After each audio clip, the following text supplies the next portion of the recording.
காலை வணக்கம். யோகா சேனல் என்ன சமையல்? காலை வணக்கத்தங்க. நம்ம யோகா சேனல் இன்னைக்கு சாப்பாடு எதுவுமே செய்யல, டிஃபன் மட்டும் தான் பண்ணியிருக்கேன். அதுவும் ஹெல்த்தியான டிஃபன் பண்ணியிருக்கேன். அம்மா நம்மளுடைய யோகாஸ் கருப்பு களி மாவை வச்சு உங்களுக்கு களி பண்ணியிருக்கிறேன். நம்மளுடைய யோகாஸ் இட்லி பொடியை வச்சு தம்பிக்கு வந்து தோசை, அண்ணனுக்கு வந்து காலேஜுக்கு தோசை வேணும்ட்டான். சரி அவன் மதியானம் வீட்டுக்கே வந்துருவான் அண்ணன் வந்து. சரி நம்ம காலையில மட்டும் தானே, சரி டிஃபனே பண்ணிடலான்ட்டு இங்க தோசை மாவு சூப்பரா இருக்குது. ஆப்ப மாவுலேயே தோசை ஊற்றணும்னா செம்மையா வருது. எப்படி இங்க தோசை ஊற்றி வச்சிருக்கேன். இங்க வந்து உங்களுக்கு வந்து கருப்பு களி செஞ்சிருக்கிறேன். செம்மையா இருக்கும். அப்படியே அல்வா மாதிரி சாப்பிட்டு பாக்குறீங்களா? இல்லம்மா, நீங்க சாப்பிடுங்க. நான்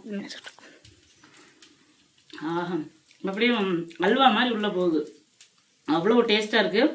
நல்லெண்ணெய் ஊற்றி சாப்பிட்றதுக்கு அவ்வளோ டேஸ்டா இருக்கும். இங்க வந்து நம்ம யோகாஸ் கருப்பு களி மாவு, உளுந்தங்களி, கருப்பு உளுந்தங்களி களி மாவு ரெடி ஆயிடுச்சு. இப்போ வந்து ரெண்டாவது பேட்ச் ரெடி பண்ணியிருக்கோம். சூப்பராக இருக்குது. ரொம்ப ரொம்ப டேஸ்டான நம்மளுடைய யோகாஸ் கருப்பு களி மாவு. கண்டிப்பாக வந்து கருப்பு உளுந்தும் களி மாவு ட்ரை பண்ணி பாருங்கள். அதே மாதிரி இது வந்து வெள்ளை உளுந்து இட்லி பொடி, பூண்டு இட்லி பொடி ரொம்ப டேஸ்ட்டாக இருக்குது தோசைக்கு எல்லாமே. இது வந்து கருப்பு உளுந்து இட்லி பொடி. இதுவுமே இன்னைக்கு தோசை. இதுதான் எங்கள் வீட்டில். வேறு எதுவும் செய்யலாம். நைட்டு வந்து கொஞ்சம் காலிஃப்ளவர் காளான் சில்லி போட்டோமா, அந்த சில்லி கொஞ்சம் இருக்குது, ரசம் இருக்குது, சாப்பாடு இருக்கிறதுனால சரி தயிர் ஊற்றி மதியானம் கரைச்சி குடிச்சிக்கலாம் அப்படின்ட்டு இருக்கோம். அவ்வளோதான் இன்னைக்கு நம்ம வீட்டில். மதிய லஞ்ச் வந்து தயிர் சாதம்.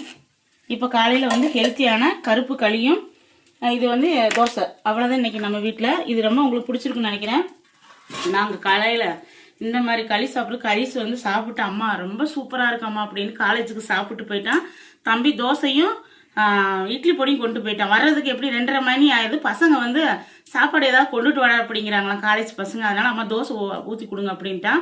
ஆப்பம்மாவில் வந்து தோசை ஊற்றுறது வந்து அப்படி மெத்துன்னு அந்த தேங்காய் மணத்தோடு சாப்பிட்றதுக்கு அவ்வளோ சூப்பராக இருக்குது. அதே மாதிரி கருப்பு களி மாவு வாங்கி ட்ரை பண்ணுங்க. நம்ம கிட்ட வந்து 18 வகையான மசாலா இருக்குது. அதுக்கப்புறம் வந்து கருப்பு உளுந்த களி மாவு எல்லாமே ரெடியாக இருக்குது, அவைலபிளாக இருக்குது. கண்டிப்பாக வாங்குங்க. ஆஃபர் கண்டிப்பாக போட போகிறோம். காம்போ ஆஃபர் போடுறோம். கண்டிப்பாக வாங்கிக்கோங்க. இன்னும் 2-3 நாள் லான்ச் பண்ணிடுவோம் எல்லாமே.